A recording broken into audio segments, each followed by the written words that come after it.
Okay, good evening, ladies and gentlemen. Good evening. Welcome. I'm Carter Ham, and I have the privilege of serving as the President and Chief Executive Officer here at the Association of the United States Army, and we're really thrilled that you've chosen to join us this evening for what we think will be a great event. You find yourself this evening, for those of you who have not been here before, in the General Gordon R. Sullivan Conference and Events Center. I suspect some in this room know and perhaps have heard of General Sullivan. And I would, as we know, he was 32nd Chief of Staff of the United States Army, longtime president here at AUSA, and he is presently on his honeymoon, which is very, very exciting. So we're very happy about that. Other exciting news today, if you haven't been paying attention to the news, the Army has a secretary as of today. And Dr. Mark Esper was confirmed by the United States Senate this afternoon to serve as the 23rd Secretary of the United States Army. What to me is really exciting about that as an old soldier and now at AUSA is that the Army's senior leadership team, the Secretary, the Chief, the Undersecretary, the Vice Chief, and the Sergeant Major of the Army are now all in position, and God willing, they'll be in position together for the next couple of years. That's a stability and a continuity of leadership that the Army has desperately needed for a long time. So that's very, very exciting. But that's not why we're here tonight. We're here tonight as part of the General Lemnitzer Lecture Series. It's one of our two enduring lecture series. And for this series, we invite notable authors to come in and talk about their work and their experience. And this evening is a real treat. As we welcome Martha Raddatz, ABC News Chief Global Affairs Correspondent. I suspect many of you, if you don't know her personally, you've yelled at her or agreed with her or disagreed with her in the TV screen, however it may be. They gave me a long bio that I'm not going to read, but I'm going to tell you a little bit about my relationship with Martha Raddatz. It began in Iraq in 2005. Martha came up to Mosul in the end of January of 2005 as the Iraqis were preparing for their first legitimate election after the collapse of the Saddam Hussein regime. And I was, frankly, not too happy about that. I didn't really want to be burdened by having this reporter kind of having to drag around Mosul, Iraq. I felt I had other things to do. The microphone brings out the truth. But that attitude quickly changed. And what I found with Martha Raddatz is what others have found in their engagements with her is not only is she an expert correspondent, which she absolutely is. She's fearless. She asks hard questions. She asks probing questions. She does her homework. She knows what she's talking about. But that day in Mosul, where just a month before I had experienced, frankly, the worst day of my life, on the 21st of December of 2004, when we lost 22 in a single incident. And yet this was a month later, and we were holding elections, helping the Iraqis hold elections, and Martha was there trying to see how that would unfold.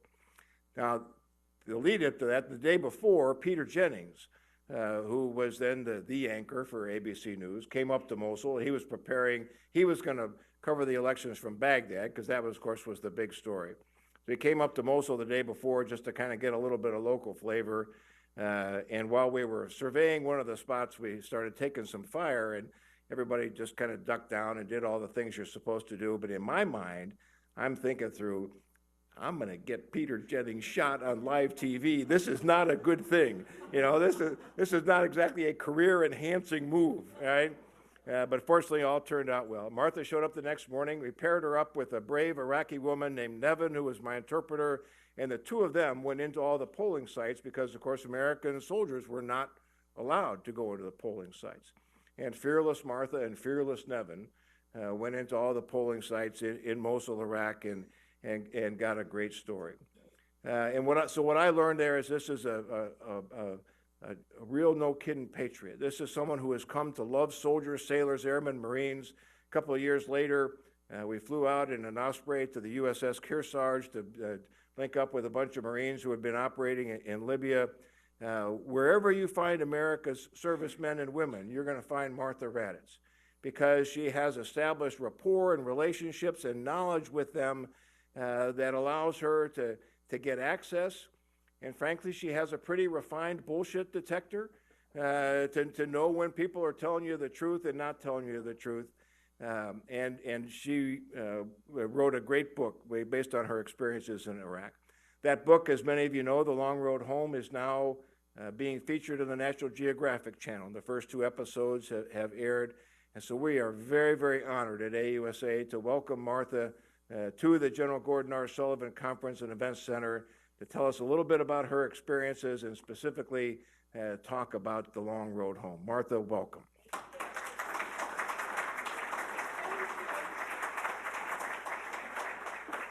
Thank you. I see a lot of familiar faces here. It's great to be with all of you. The book, actually, I wrote 11 years ago, and it did really well then. It was a story from 2004. How many has anybody in here seen the first couple of parts of the series? Ooh, a lot of, did you see part 3 last night? Who saw part 3 last night? Okay. If you haven't seen it, you can go back and just go on demand or go National Geographic Channel, and I think you can get it on demand as long as that part has aired. I just wanted to say 2 little follow-ups to what General Ham said. And from Peter Jennings' point of view, because Peter Jennings came back from that little incident, he was very proud of himself. And he said to me, you know, we took a little fire up in Mosul today. He said, I thought I did really well. And of course, he wanted to show me the video of him ducking and, you know, and how he said, but General Ham seemed really nervous. And I said to him, because I'll bet you he was thinking, I'm going to get Peter Jennings killed. And in fact, that was exactly what he was thinking. I also just want to say, when I went out on the Kearsarge, I remember sitting in my office in Washington, D.C., and it was after the jet went down in Libya and they had to eject. And kind of you gruffly on the phone saying, well, if you can get here in 12 hours, I'll take you out to the Kearsarge. I thought, 12 hours? Are you kidding me? I've got to get to Germany and go. But I made it. I made it with time to spare. And I want to also say one thing about Gordon Sullivan. I would not be here today without Gordon Sullivan. When I started at the Pentagon, I knew absolutely nothing about the military. He was Chief of Staff of the Army. I started, it was peacetime. I wanted to learn as much as I could about the military, and General Sullivan was a terrific mentor. He saw someone who knew nothing, and instead of saying, oh, it's just, and he's a Vietnam-era guy, instead of saying, I don't want anything to do with you in the media, he took it upon himself to help me learn. And I went on a lot of very small trips with him to do exercises. I heard him speak. I was so impressed with the way he spoke and his heart and his soul. He really opened this all up to me. And that's one other thing I want to say. General Ham and others, General Bednarik, a lot of you, General Campbell certainly, have helped me tell a story. And I know sometimes the attitude towards the media is we shouldn't say anything. But to me, this product and this Long Road Home would not have been told without people opening the door and understanding that what some of us want to do is actually cover this and tell the American public what our service members do, what our families do who are backing up and supporting those service members. General Corelli is the first person who got me the interviews with the guys in this battle, and he did that quickly, got me in a Black Hawk, took me down to Sadr City, and that is how this story began. I'll tell you a little bit more about the book and how I did it and how we turned it into this National Geographic project. I wanted to play what's called a first look that National Geographic did. They have, I will tell you, poured about $10 million into advertising the series, which is astonishing.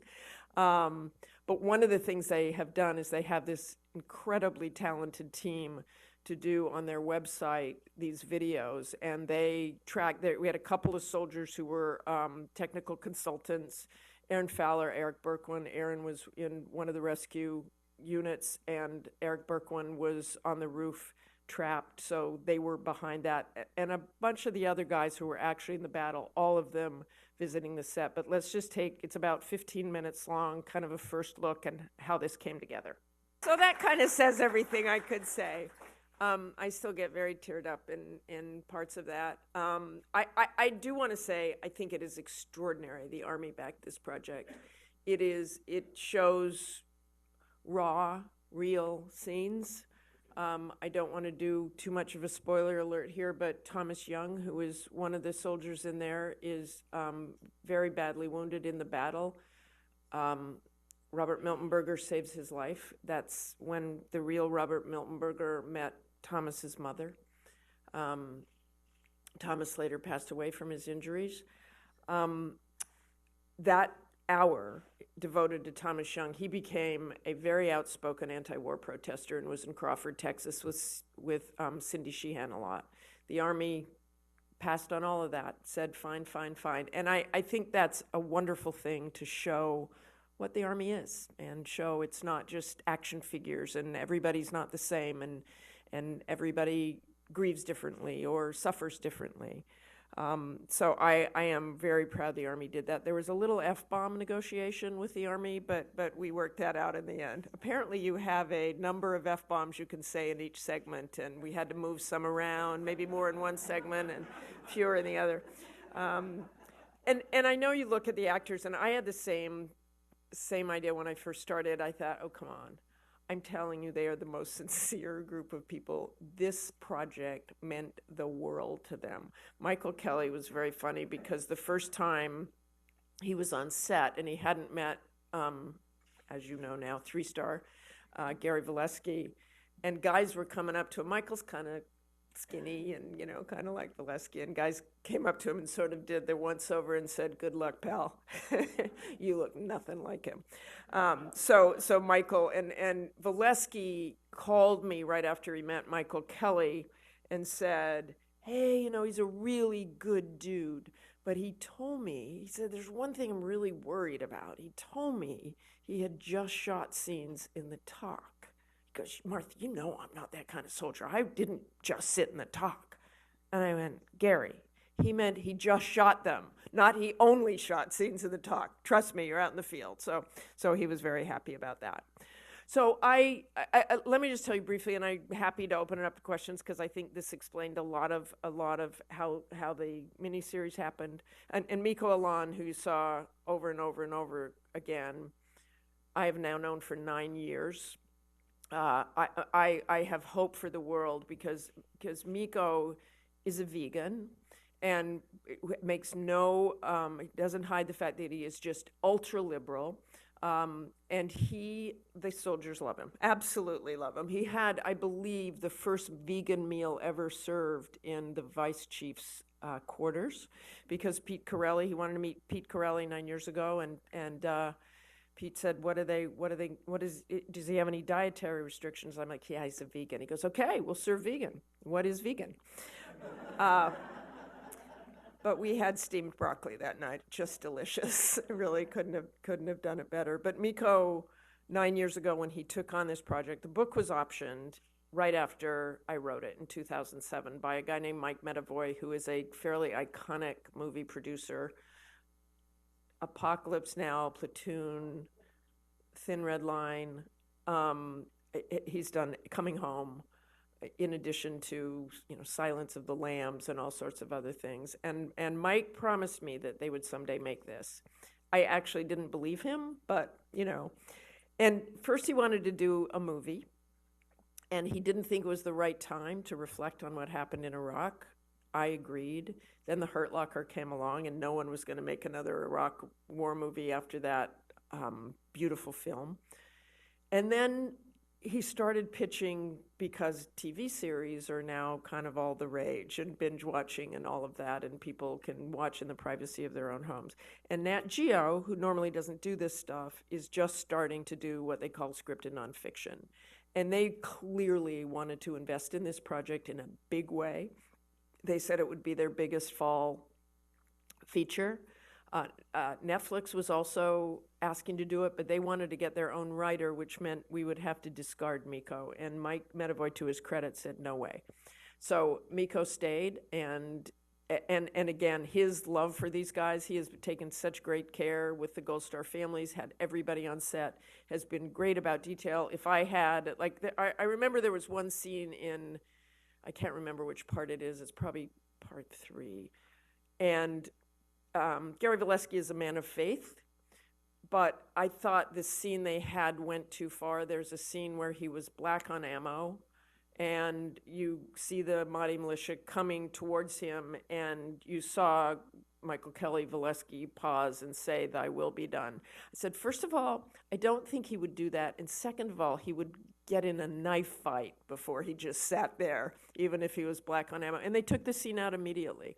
I also, and maybe you guys can help me, I think it's fairly unprecedented that there is something like this with guys who are still on active duty. Shows, A, how long this war has lasted, so, but I don't, and Troy Denemy is still on active duty. Shane Aguero is about to get out. Gary Valesky, obviously, on active duty. Dylan Randazzo on active duty. And then, the guys who've gotten out. You saw Eric Borquin, which is one of the most moving quotes ever about meeting Gold Star families and showing pictures of his own children. He is also one who will tell you over and over again that, and he is very challenged by PTSD, but he gets up every day and is determined to make his life a good life for his family and now 4 children. And he said, those 8 guys that died allowed me to smell a newborn baby. So let me just tell you quickly how this started, and that is, it was the summer after the battle. The battle was in April, but these guys went on to fight 80 straight days. I was in Baghdad, heard about the battle, and then Pete Corelli. I said I have to go meet these guys. Pete Corelli set up interviews there at Camp War Eagle. Interviewed Valesky that day, Milton Berger that day, Shane Aguero that day, Troy Denemy that day. A couple of other guys, Justin Bellamy, I think I interviewed that day. And they were, to me, really the most moving interviews. And I had never seen a soldier cry. And Milton Berger, who is, the stoic old for that group, had been stop-lost. In explaining what had happened, I knew it was a story that. So we did it again and again, and then we went back, and they said, you have to go see our families. If you think it's tough for us, go back and see our families. So it has been really, I'm prouder of this than anything I have ever done. There is definitely some dramatization in here. There's some of the characters are conflated. Some of the events that happened in one Humvee may have happened in another because they had to simplify it. There were so many different rescues going on there. But, the guys have actually been pretty good, and I've kind of tracked them on social media, and they'll say, yeah, you're right, Captain Lewis was actually in the vehicle where so-and-so got shot, but they've been very understanding that we want this to be relatable, that it's not, it is specific to this battle, but it's larger than this battle, and telling the story of the American soldier. But anyway, I'm very proud of it. I'm happy to answer any questions. Well, thanks, Martha. If I could.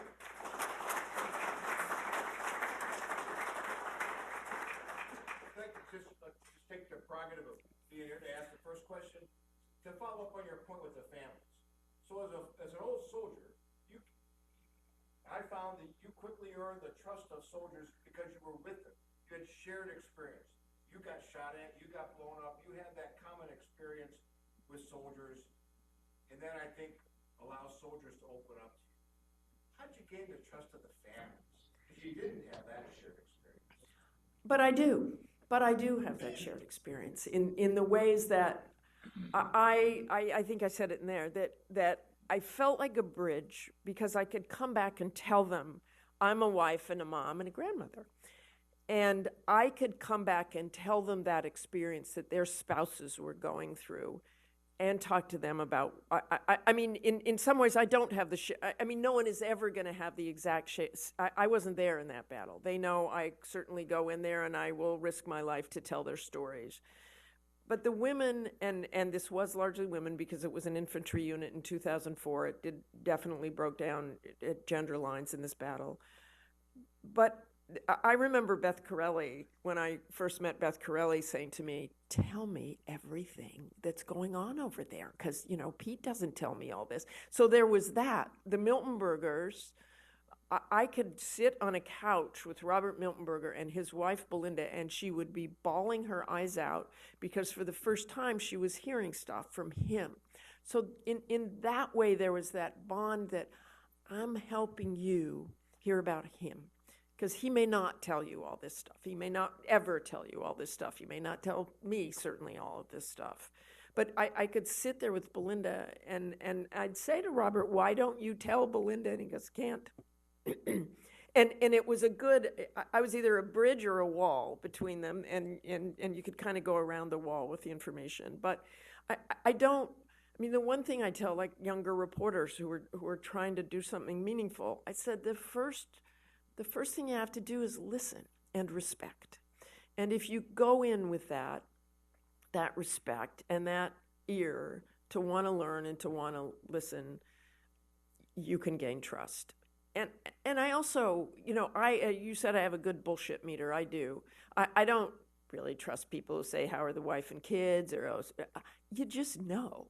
And I think those women just knew. And they felt safe with me for whatever reason, but mostly because I listen and I deeply care.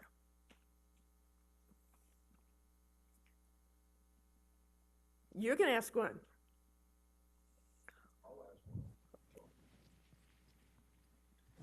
Martha, I'm Guy Swan. I'm one of the vice presidents here at AUSA. I recognize you. Yeah. I know you. To follow up on General Ham's comment here, we've seen Band of Brothers, we've seen Private Ryan, but the family piece is the most unique thing here. And I'd just like you to expand on that a little bit more. I think this is unprecedented. I mean, you didn't have families in Hurt Locker, you didn't have families in other movies. Why was this so important to you in this? And was that really part of the book from the start? Oh yeah, that's absolutely part of the book, and I think it's why Miko and Mike Medavoy liked the book, because it added that dimension.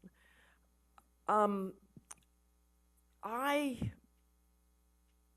have always thought when I am in war zones, and they're always at least 8 hours ahead, right? So that you can finish a day that may be dangerous, bad things have happened, and that the families know nothing, that it's that ignorant bliss. That at the end of that day, whether someone lived or died, or they had life-changing injuries, that their family didn't know. And I've always held on to that. Joe Krusel, who died in Bosnia in 1997 or 98. I don't know why. I didn't really know him. Several rolled off the mountain, but I knew his family lived in D.C. And I remember thinking at the time, oh my gosh, his family was out getting, waffles this morning somewhere. His son was out, his little boy who was 11 or 12 was out getting waffles, and they don't know. They didn't know for 8 hours, 10 hours that their dad was. I don't know why that has always stuck with me, but it does. And when I'm over there, I think of those things, and that they're still asleep, and that, and one of the Gold Star widows, who was in L.A. and I had not seen in 10 years, who came to the premiere in L.A. and her, now 15-year-old daughter who never knew that she was at her grandfather's birthday party and didn't know that her husband was dead. It is that so powerful to me, and I will tell you, because he hates to even think about this, and we didn't use it in the documentary. By the way, there's a documentary that follows part 8, which is my 13 years of video, and it'll be on the same night, and some interviews with kind of where are they now. But when I went back near the end of the deployment and interviewed then Colonel Robert Abrams, all know Abrams, he's like no bullshit, talk about no bullshit guy, right? And I did not ask him a hard question. I just said, how you guys doing now? And he answered it. And he, with no prodding, with nothing, really broke down in tears and could not control himself, because he said, if you think it's bad for us, you should see the families. And he just started, like, I mean, tears streaming down his face and trying to stop himself. And, he'd go between crying and, oh my God, this is bad. I told my wife I wouldn't cry. And afterwards, he was so distraught by doing that on camera. And he's calling me, and we were at Camp War Eagle, and he's calling me and saying, oh my God, are you going to air that? And I said, Colonel Abrams, it was a beautiful moment. It shows how much you care for the troops and how much you care for the families. And indeed, I think Peter Jennings teared up on the air that night when we ran that. And then later that evening, Colonel Abrams sent General Corelli an email and said, sir, I let the division down today. I got emotional in an interview with Martha Raddatz. I'm so sorry for doing that. And of course, Pete Corelli wrote back and said, you would have let us down if you'd done anything else. So all of that heart, and as much as, I always, when I talk to media panels or public affairs officers and they say, what can we do different? I say, let your people be themselves. Quit over-briefing them. If you have someone who's been through this, don't tell them that they have ascertained that there was a perpetrator in the alley.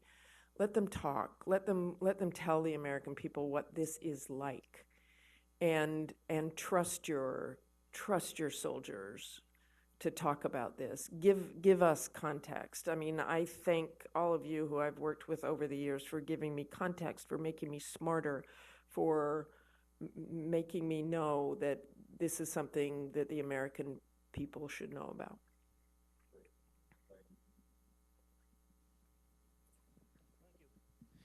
I'm Dion Johnson. The end of my question will have to do with the people back home, which I presume you probably know quite a bit about too. It started with the Second World War when I was a teenager, and my older brother and my dad were both fighting in the infantry in Europe and so forth. And one day my mother, who had a doctorate in psychology, read, oh, the 104th Division is about to take Cologne. Isn't that interesting? And then a little bit later, there's going to be a live thing on the radio of reporters in Cologne with the combat troops. And this was very new because we had lost Ernie Pyle just about this time in the Philippines.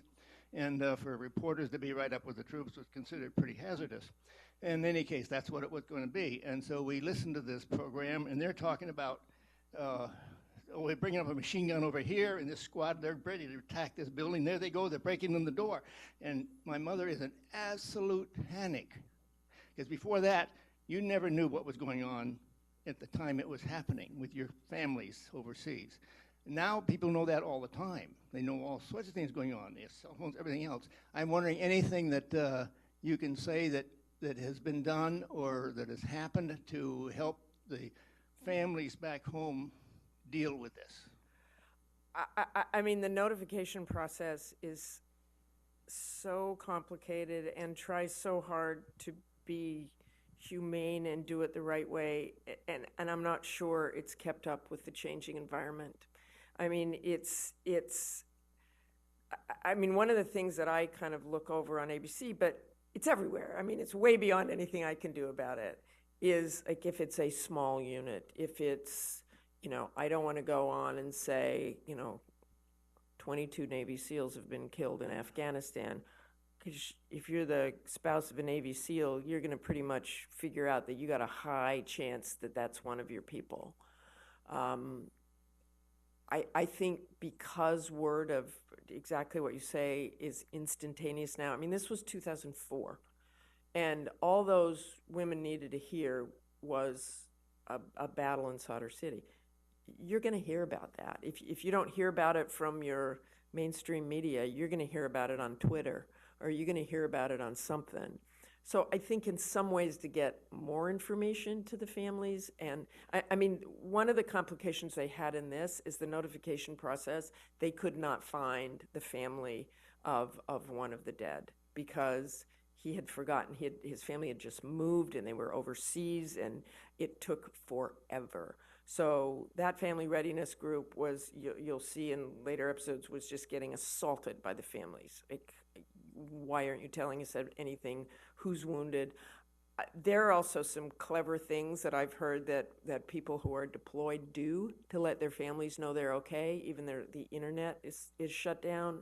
in certain occasions. So I honestly, I think I don't have the answers, but I think it's one of those things that should be looked at again about how you can get the information out even quicker. I mean, if you can get that sort of information on Twitter, you should be able to tell the families as much as you can immediately. I don't have the answer for that, but I think it's got to be updated in some ways.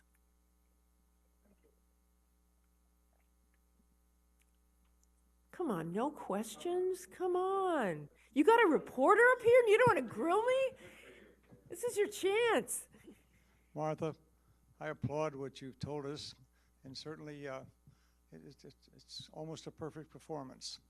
I would ask you, this is a penetrating question, you may want to throw it in the too hard box, but all of us were recently exposed to a similar adventure with the Ken Burns special on Vietnam. I'm too old to have had the privilege to have served in Iraq and Afghanistan, but I had 3 opportunities in Vietnam, commanding at 3 different levels. And frankly, I wrote a lot of letters home too.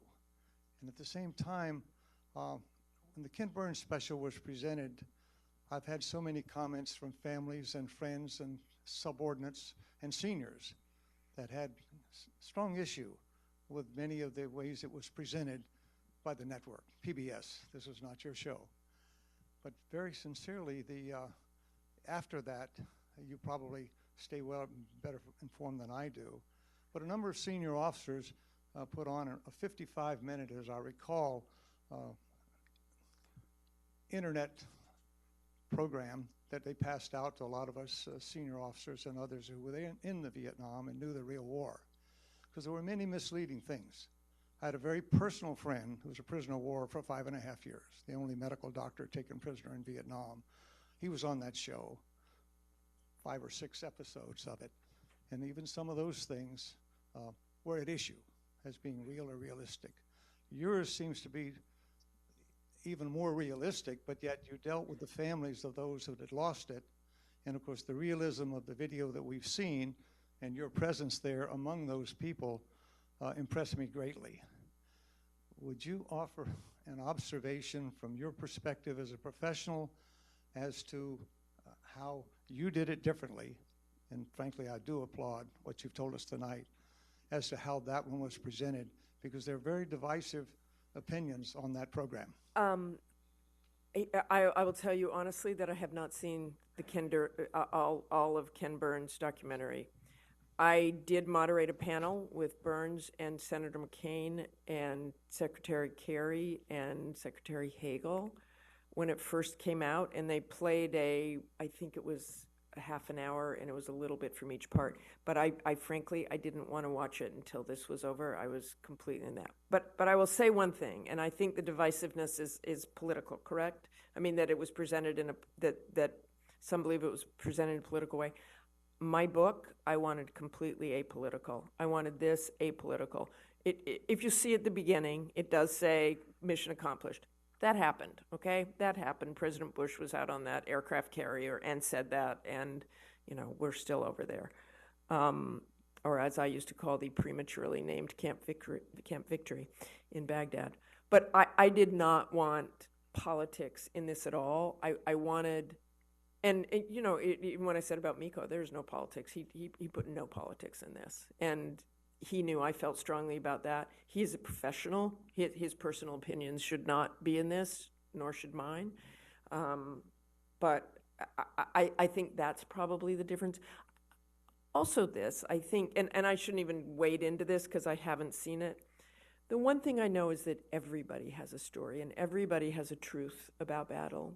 You all see it differently. Families see it differently. You're all influenced by different things. When I first sat down with the soldiers from this, and I thought, this will be easy because I'll have an after-action report to write the book. There was no after-action report. The guys that I got in a room together after the initial interviews, a couple of years later when I started writing the book, most of them had no idea what the others had been doing. It's like, still, I mean, they're still looking, not necessarily, point by point in the movie, because again, there's some of it's fictionalized, but and I was warned by Bing West, like, you're going to get a whole bunch of people who say that's not how it happened, or, that's wrong. He was there, he was there, he was there. And I didn't get a lot of that. But I do think, you were there. You have a powerful story, and you can't possibly bring all that together. But if you try to do it in a non-political way, I think it is a purer story. But I will watch Ken Burns someday when I have 18 hours. Are you running back to have someone ask a question? Okay, good. Hi, ma'am. Patti Baron. I'm actually the Director of Family Readiness here at AUSA. Oh, great. And I also know the Valeskis and Leanne very well, so thank you for They were so great to they're us. pretty amazing people, absolutely. Yep. My question is that we watched the episodes that aired the first night. I watched it with my husband, who was, had been in Iraq a little bit, and the reaction that he had to watching it was very telling for me. My question is, are you hearing from folks? I really think this does bring the civilian-military divide a bit closer because it's so realistic, and you did make it very apolitical. Are you hearing that from other folks? Are civilians understanding what our military might Oh, yeah. We've had wonderful feedback from people who are just punched in the gut by it. And I think, and by the way, I should have also said there is an entire episode on the Iraqi interpreter, which I think was so important. It's one of the things Nat Geo wanted to do and Mike Medavoy wanted to do and Miko wanted to do, which I couldn't really do in the book because it was pretty dangerous to just, Gary Valesky would let me spend, 80, 90 seconds in that alley every time we'd go back. I actually changed the name of the interpreter in the book because I knew he was in pretty grave danger after that, and you'll see what happens later to him. I will also tell you that is one of the episodes that's fictionalized nonfiction, is what I would call it. Everything that is said and done in there happened at some point in the war, not necessarily to this interpreter, but one of the things Miko wanted to do is tell the story and the challenges of interpreters. We frankly couldn't find the interpreter when the Nat Geo project started. Then out of the blue, he emailed me about a month ago, well into shooting. He's like, "Hi, Martha, it's Salam. I just wanted to know, I've seen the ads for the series. It looks great." I'm like, "Where are you? We've been looking for you for years." He's in Houston. So he made it out. I said there he was, very near where we were shooting the series, and doing well, and got his family out of there, which he was trying to do, and I know Colonel Abrams helped. I tried to help in those years as well. So he is doing well. But that I think was an important episode. But people have been very moved by all of it. And just, if you go on the Nat Geo website, they've also done these just riveting 360 virtual reality. They're 5 minutes each. There's one that Eric Borkwin did, and talking about moral injury, I guess we call it, right? I mean, Ben Hayhurst, who was faced with, as he said, and he talks about it as a real person and killing a child combatant, and what he carries with him from that. Again, I think it's so great for the Army and of the Army to give this to us, to give this to the Army, to give this to the families, to give this to the American public, because I think in so many ways that the American public gets a little cynical and tunes it out because they see, everybody's fine, and they shoot, and this, and they go on, and thank you for your service, and, life goes on. It's so clear from this, life just doesn't go on. And it's not that easy, and there are moral choices, and there's training, and some people don't do well. And we were actually very, very good about a person who, and I didn't talk about it much in the book, who, like a lot of people, was scared to death. And we changed names, we did everything we could to protect him. And that's also the care. But I've gotten really great reaction from people, so that makes me happy. Paul DeVries, retired colonel of infantry, combat veteran from Vietnam. We're all concerned, we who love the Army, even though we're not in it anymore, about the suicides. I've talked to soldiers that I run into, I've talked to sergeants, I've talked to officers, and even one general. And different people have got different opinions of why the suicide. I'd like to get your opinion. You know, Pete Corelli did a lot with this when he was vice chief. And I remember sitting around with him and just listening and hearing the data, hearing guys who've been deployed a lot are doing it more than those who weren't. But there's a big section of those who've never deployed who are also doing it. And did they come in when they were in trouble? I don't think they have an answer, but I think it is a absolute problem that the country should deal with, that the VA should deal with, that the Department of Defense should deal with, and keep digging into it. The guys, Eric and Aaron Fowler, a year ago, was on the verge of killing himself. And right now, after this year spent as this technical advisor on this, I think feels a purpose. He too gets up every day and tries his best. I think it's more difficult for Aaron. I think one of the things is I don't think we really understand the depth of PTS or PTSD. I just don't think we understand it. I don't think we understand that it does not go away. It's one of the those memories. I mean, Milton Berger, 13 years later, 3 years ago, I got Robert Milton Berger, who is haunted, absolutely haunted by that day in that back of the truck. He was awarded the Silver Star because he saved so many lives that day. But Thomas Young, he lied to him. Thomas Young said, "I'm paralyzed," and Robert Milton Berger said, "No, you're not. People are just sitting on you," to keep him out of shock. To this day, he hates himself for saying that. To this day. He met Thomas Young 3 years ago when Thomas was near death because a blood clot made his process worse. And we got him together because Thomas wanted to meet Robert because he knew he was going to die.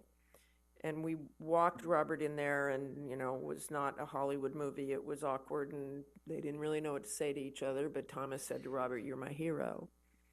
And he said, "No, I'm not. I lied to you." And that's the only thing he thinks about. I mean, that the man hasn't killed himself, to me, is a miracle. And I said, "How did it go, Robert?" And he said, "Better than I thought." And I said, "Why?" And he said, "Because I thought he would take out a gun and kill me." And I knew that's what Robert wanted. Really, he wanted to end his pain. I'm not a psychiatrist or psychologist. I know there is help out there, but I also know that it is so challenging and so deep, the pain. I mean, you know, you talk to Ben Hayhurst, who killed 3 generations of an Iraqi family. He cannot get that out of his head. Aaron Fowler, I can't get that out of his head. And I think that's, in a way, the more damaging than anything. It's not what happened to you, it's what you did to others.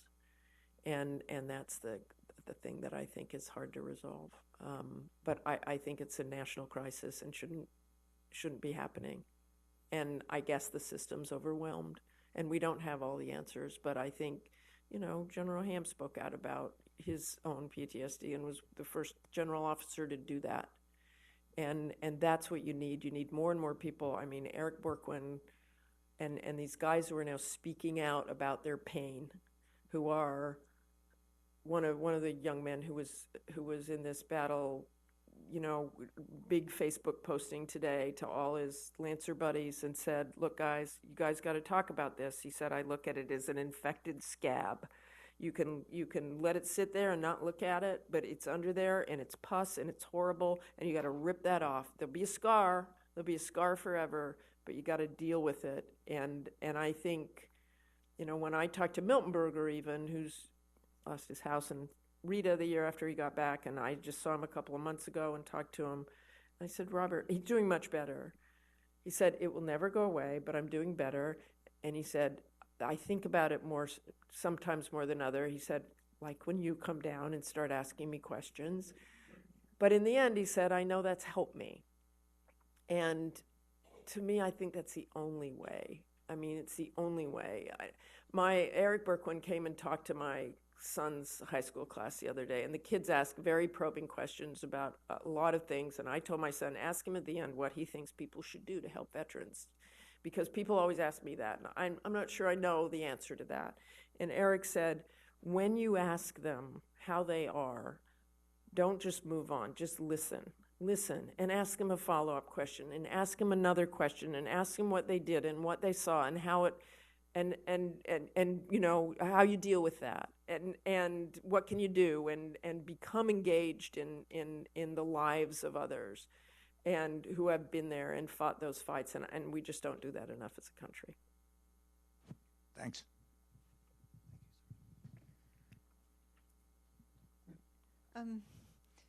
Miss Raddatz, thank you. My heart's pounding so fast. We are one of those families, and we have a voice, and you put a face to that voice. And he was the Captain Jeff Oliver that you spoke about in your book. And he's still on active duty, and we're still here. And thank you for the family perspective. That means so much to us and to all my friends back at Fort Hood and now all over the world. I just wanted to say thank you. Thank you. Thank you. And thanks for holding your wife's hand and keep talking about it. We have one more. Right there. And then, you know, I'm just going to take charge, Carter. Sorry. Yeah. So rare. So unusual. Sit down, General. Yeah. Hello, my name is Joe Barrett. I want to talk a little bit. Put your mic up there. Okay. My father. Hello. Hello? Oh, there we go.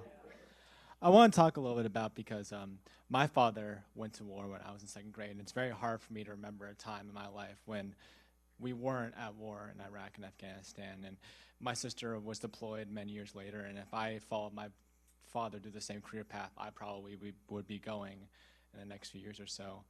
And I was kind of talk to you about, because you said that when you wrote your book, you felt as though in 2004, people had already kind of forgotten about we were still at war. And now I want to talk to you about, now that this is coming out 13 years later, do you still feel that way? Do you feel like, you know, including my generation, where it's so hard for me to remember us not being at war. Do you think we're desensitized? Do you totally desensitized. Do you think totally. This is a discussion that will be brought back again? Like, what do you want, especially with people my generation, to come away with watching this from? Well, I think, and you're probably about my son's age, I mean, the same thing. Your whole life is, and you sort of forget about it, unless you're the 1% who can't forget about it because you live it every day. I think the American people are totally numb to it. They have no idea we're still at war. They have no idea that people are still out there in Afghanistan or in Iraq or all the countries we don't even talk about where they are.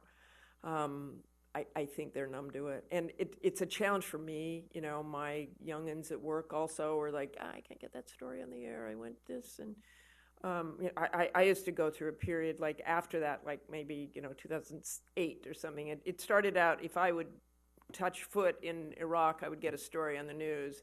Then it kind of evolved. I'd have to be in a convoy. Then it evolved. I'd have to be in a Black Hawk with General Ham. And then it evolved. At some point, it's like, do I have to get shot to get on the air? I mean, it really just sort of kept going in that direction. But to me, the challenge is, and to you and to your generation, is to make people listen. I mean, it is, and not in your face, but I'm a storyteller. So to me, my challenge is to keep telling a story that people will listen to. It's what I tell the young people at work. Well, you better figure out another way to tell that story. You better figure out a better way to tell that story, and more compelling or relatable, or something they can feel in their gut. But your generation needs to be reminded. I had some friends who Their daughter started college in 2003, and at her commencement speech, that was the year the Iraq War started, there wasn't a word said about it. And it was Princeton, and it was like, wait a minute, the ROTC's up there, you had guys going over there. That they didn't say anything, that they had, during those 4 years, just forgotten it. I mean, I'm happy my friends thought it was appalling, but that's probably because they're friends with me and hear me talk about it all the time. But I think you got to talk about it and share your stories and find a way for them to listen. Make your stories real. Okay, now General Ham can come up. Okay.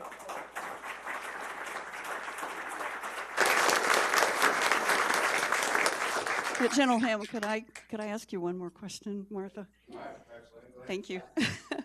As a Vietnam wife and now a staff member at AUSA for many, many years, I am so pleased that you're doing this for the families. My question is, all of us probably will go to National Geographic and we will watch it. And we will go to the Vietnam display that's on in the archives now. How do we get the 99% of the people in the United States to see what you have shown? And can it be done like a Hurt Locker in the movies?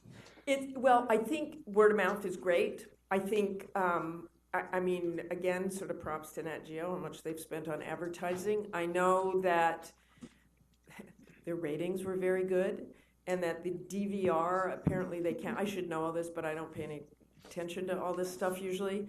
But the DVR, so they count now that if you record it, and they can get those numbers days later, that if you record it, was higher than any series in National Geographic history for the DVR, which is pretty great. But I still think spreading the word as much as you can.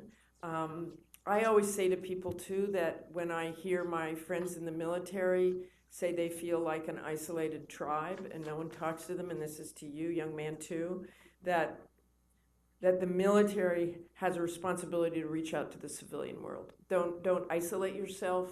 Don't become bitter about the fact that the rest of America doesn't seem to know what you're going through. Reach out and let them know. I mean, I think you all have a responsibility to do that as well, and to tell your stories and to tell people to look at this. And, we're doing as much, seriously, Nat Geo they advertise on the World Series every single night. That costs them a boatload of money. They're in every newspaper. They're on social media like crazy, but it does have to be a word of mouth thing too. And just for your sake, you can go to National Geo and see every one that's already aired. So it's up to part 3, and then Tuesday night at 10, or you can come over to my house for a viewing party because I have all the parts, and see them all and binge watching. You go to Hulu, you can get it on iTunes Store. You can get it on Amazon. You can get the whole thing, and your season will be on your iPad or your computer. And my son figured out how to hook that up to the TV. So I did not. Thanks again.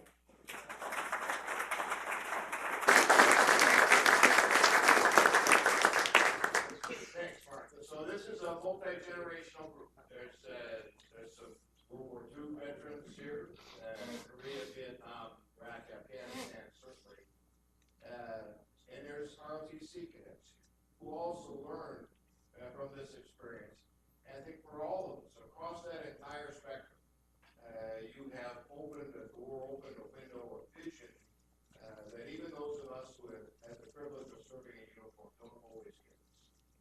So if you haven't had the chance to meet Martha Raddatz before, you now know why those of us, JC, Campbell, and others who have had the opportunity to work with her, she really is a national treasure. She doesn't think of herself like that, but she is. She does things that no other correspondent does. She goes places and tells the stories that no others do. So all of us here, thank you for that. We thank you for being here this evening. Martha has graciously agreed to stay on a little bit afterwards. She'll be at the table out in the foyer. If you'd like to purchase a book or if you have a book, I just want to say thanks. She'll be here. But Martha, on behalf of all of us, thanks for a lifelong service. Thanks for loving soldiers, just as we do it. Thanks for loving their families. We're deeply indebted to you. Thanks.